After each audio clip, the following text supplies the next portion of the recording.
Aloha, and welcome to the Sylvan Bell Business Growth and Exit Strategy Podcast, your guide to building companies that command maximum multiples. I'm Sylvan Bell, author of 5 books on business strategy and sales, creator of the Sell Framework, Scale Framework, and Driver Test. I work with owners of $10 million to $250 million companies, whether you're scaling for growth or positioning for a profitable exit. Each episode breaks down one framework, strategy, or concept you can apply this week to grow revenue systematically, scale operations, and maximize enterprise value. Let's get started. Aloha and welcome to episode number 23, Customer Concentration, the Silent Multiple Killer. Coming to you live from one of my favorite places on earth. I'm in Kaneohe, Oahu. And as a heads up, there is a major storm above me. You might hear a little bit of rain and sometimes thunder, but we'll keep rolling. I'm going to be okay. What you need to know is one customer or one relationship should never control your exit. And what you're going to find is sometimes what feels like a strong relationship that you overlook in your process is going to signal fragility to a buyer. This means that they're going to open the books, they're going to do the numbers, they're going to have Excel Eddie come in, and Excel Eddie loves to look at risk. And anytime you have one relationship, 2 relationships, 3 relationships that everything hinges on, Excel Eddie's going to come in and put that risk assessment against you, and it's going to be extra conditions to the purchase, or they're going to just lower the price. I got to give you a breakdown of concentration risk. And what that is it's when it's too much activity, revenue, margin, or growth depends upon one person, one company, or a small number of clients. Your valuation is going to compress. Your buyer, your investor, private equity is going to look at the risk and say, hey, if this person leaves, what happens to the valuation that we had? Where's it going to go? And they have formulas, they have ratios, they have spreadsheets, they have magical things beyond Excel files that will take a look at this, and they're going to factor it in. And I just have this belief that it's your role and responsibility to get as much of your multiple as you can, because somebody else, an investor, is going to come in and maximize that multiple, whether you decide to do it or not. And, the ratio that they're going to use is just going to come from an Excel file. And it's a matter of fact. It's nothing against you. It's nothing against your company. It's investment. Somebody's going to come in and say, here's our risk tolerance for the deal. If you want this multiple, then here's all the holdbacks. Here's all the carve outs. Here's all of the conditions. Here's all the clawbacks. I'm throwing the kitchen sink at you because this is what it's going to be like. So you might as well fix it now, because the buyer is going to take worst case scenarios. They're absolutely going to look at the worst case. And if your top client or customer represents 30 to 40% or more of your revenue, they take that and they model it, and they're going to look at the churn. They're going to look at the probability. Probability is going to work against you and say, what are the chances that this company, this individual is going to stick around and actually keep doing business? Sometimes what happens with bigger clients is they hear that you sold and they go, oh, now it's time for us to renegotiate. And so you have to be aware that this may happen and plan for it accordingly. If you're taking a look at your client list, and if you lose one client and it wipes out 6 months to a year of earnings, their buyer is going to absolutely lower their multiple or restructure the deal to protect themselves. This is their version of insurance. Risk concentration shows up as earnouts, holdbacks, conditions for clawbacks, and all of the technical jargon that you're going to find when you're doing a deal. There's 2 levers here that are moving at the same time. One is revenue and one is profit. And so what happens is your top line revenue is not just exposed, your margin is also exposed, especially if it's tied to that one account. That impact becomes greater and even multiplies. So there is some research that you absolutely have to do on your part when you're taking a look at who are your clients and how much of a concentration do they make up and what happens if they leave. Sometimes founders and owners really want to be hands-on. And if you're in that 5-year, 4-year, 3-year, 2-year range before you sell, you absolutely want to take a look at a shift of concentration risk for the people who want to have personal touch with you. Because an institution, investor, private equity is going to come in and they're going to see that's risk as well. And you're going to want to find some way to replace you with a new relationship or a team.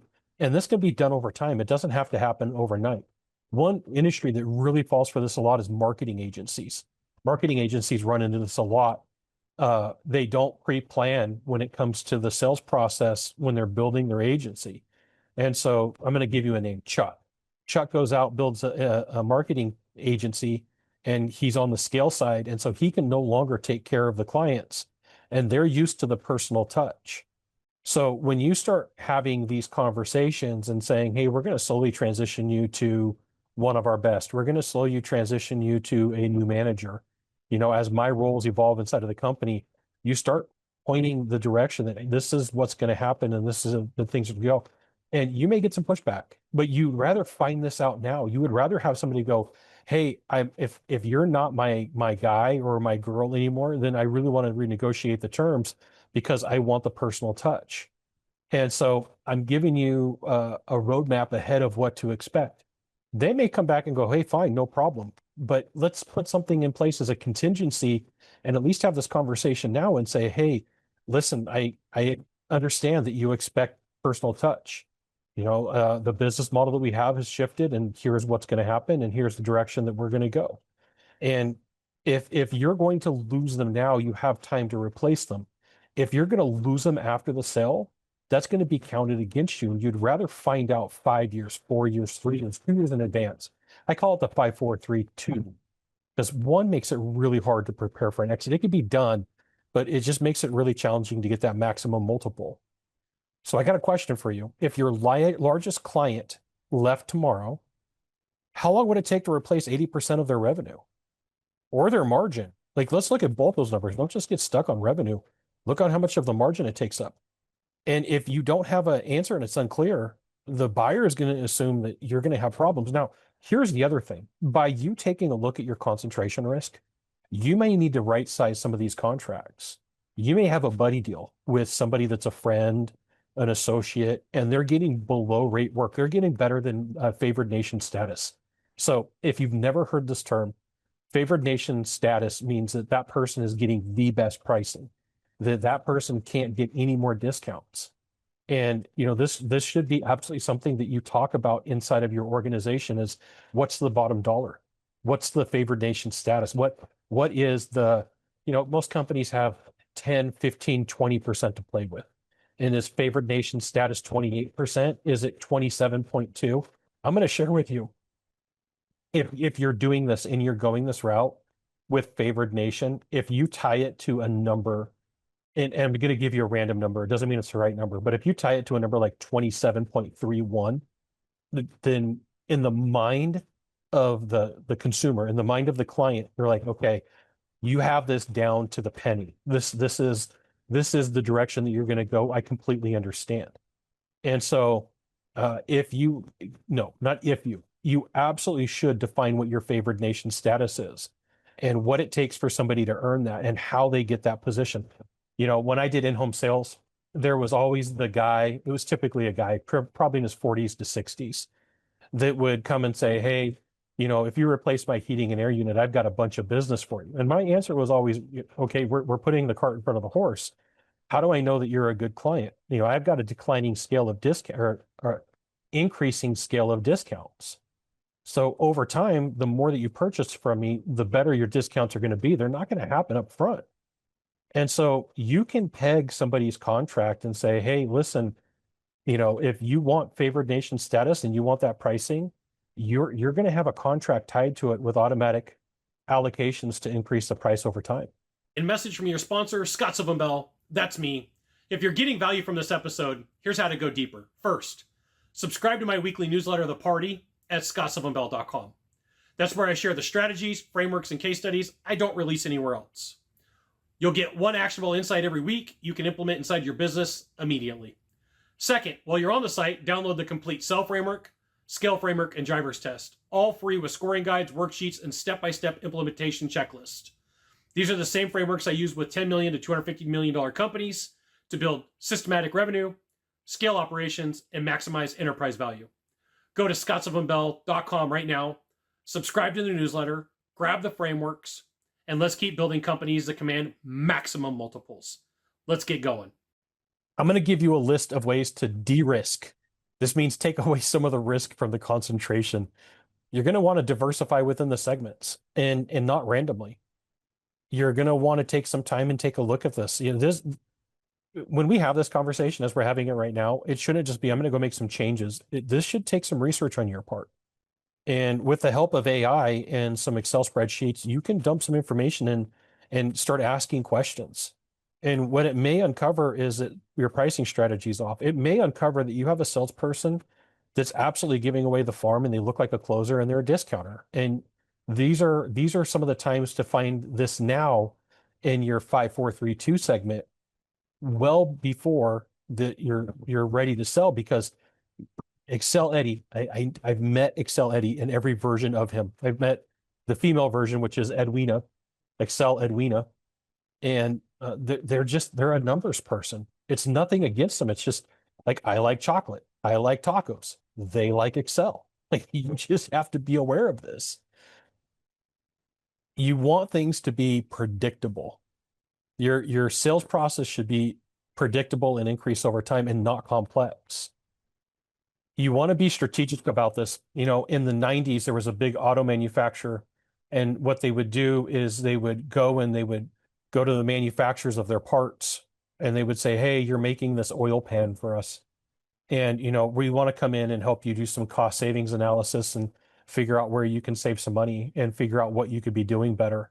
And then so they would be privy to insider information, so to speak, about the company, the organization, their operations. And then they would reward them with a contract of 90% of the workflow. And so, if they were producing 100 units a month, they would come in and buy 90 of them.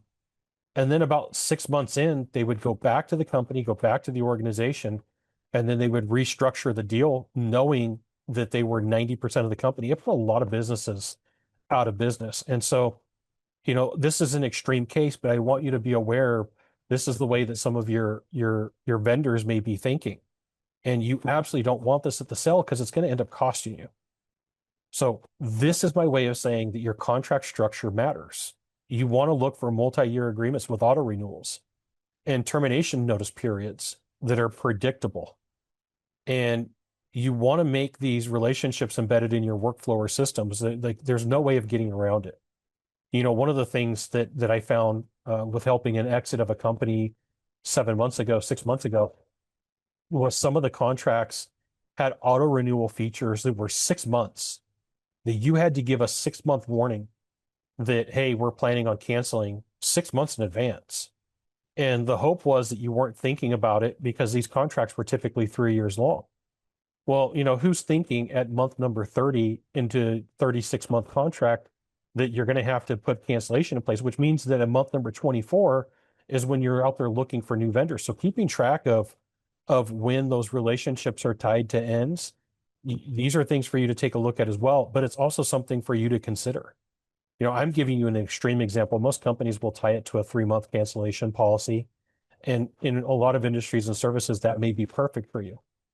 Now, I'm not a doctor, attorney, marriage counselor, or therapist, but it is a good idea for you to have automatic price increases in your contracts as well, at least tied to inflation, or reasonably tied to inflation. Somewhere around 3.5% is what inflation was, or tied to the money market account numbers, or tied to the cost of living index, so that every year you're increasing over time and you're getting the best out of the contract that you can.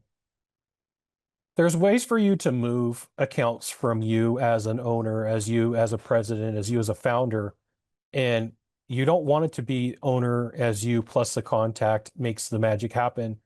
You want to shift it to the team plus cadence plus quarterly business review check-ins or monthly check-ins, whatever it's going to take. For some people, they're going to want to be checked in on the week, and you would tell them, hey, for the next 2 months, I'll check in on you on the week. And then 2 months after that, we'll check in every other week. And then after that, 2 months after that, we'll check in every quarter or every month. What you really want to do is remove yourself from having to answer those questions and really shift that over to your team. Sometimes the fight for the big account really isn't worth the juice or the squeeze, either way that you want to take a look at it. Sometimes the smaller deals actually make you more money and they're more profitable. I don't know what industry or service that you're in, so take this advice depending upon what you're doing. But sometimes people get caught up in growing a large account, and sometimes the larger the account, the bigger the discount. Now, that's not always true, but I'm going to give you this example. Let's just pretend. We're going to play and pretend for a moment that you have a large account, and their sales and margins are not growing proportionally. That really needs to be right-sized.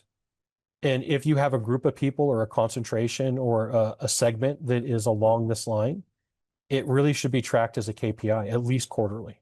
Monthly, as a heads up, hey, here's where we're at with this segment, or here's where we're at with this client. Like, it allows for you to turn the ship. If you're looking at it every month, you've got 12 opportunities in a year. If you're looking at it quarterly, you've only got 4. If it couldn't be everybody unless you're a small operation or unless it was managed by a manager, but these numbers really do have to be looked at. And anything above 20% in my mind, in all the consulting that I've done, is a danger. 30% is typically what you're going to hear, what you're going to read in books, or even what AI is going to tell you. But 20% for me says, hey, this is going to be a problem. And if there's any way to get that below 10%, the client concentration, where possible, I understand not every industry is the same, but where possible, it benefits you. You can lower distribution volatility from having more clients and more data and more confidence as long as the margins work out, right? The mistake is just to think I'm gonna grow my top line and I'm not gonna increase my bottom line. It's not gonna be proportional, and I'm just gonna get a massive exit. Remember, the multiple is really figured out by the internals of the organization, which is going to be how the company's ran, standard operating procedures, decision trees, decision bands, job descriptions, organization charts. And then it's also going to be profit. It's also going to be concentration. It's also going to be revenue. If you're lucky, somebody wants a platform company in your area, which means they're going to build off of you and tuck in a whole bunch or bring in a whole bunch of other companies of the same industry under its wings. But you want to be able to have this data. Private equity investors love to buy a history. So if you can keep track of this over the space of 3 years, you really do benefit. In some rare cases, right, I do want to say this, in some rare cases, client concentration can be an asset. You're thinking some long-term contracts, some that are relationships or blue chip companies. It can increase attractiveness. So I don't want you to think, hey, Scott, you know what? You're not talking about my company because we have it different. We do things different here. I just want you to be aware that these are numbers that you could be taking a look at on a monthly or quarterly basis, and you absolutely should. In the beginning, to get used to the tracking, looking at it every month, hey, that's a good direction to go. And then once you have a good solid feel for it, you say, we're going to switch this up. We're no longer going to look at it every month. We're going to look at it every quarter. So your job, your role and responsibility is to put together a 30-day action guide. Build out your concentration dashboard. Who are your top 3, 4, 5 accounts? What's their percentage of revenue? What's their percentage of gross profit? When is their contract over? Do they have a contract? Who's the relation tied to? And you're absolutely going to want to take a look at your agreements and see what they say about cancellations and clauses. Because if you're going to lose people, you're better off in year 5, 4, 3, or 2 when you have time to replace them than in year 1 when you're going to lose your maximum multiple. At the end of the day, your goal just isn't growth, it's distributed growth. So you could ask, are we building for scale or are we building for dependence? Mahalo for listening to the Scott Sylvan Bell Business Growth and Exit Strategy podcast. Here's what's available to you right now. First, subscribe to this podcast so you get every framework we release. Second, visit scottsylvanbell.com to access the Sell Framework, Scale Framework, and Driver Test. All free with complete scoring guides and implementation worksheets.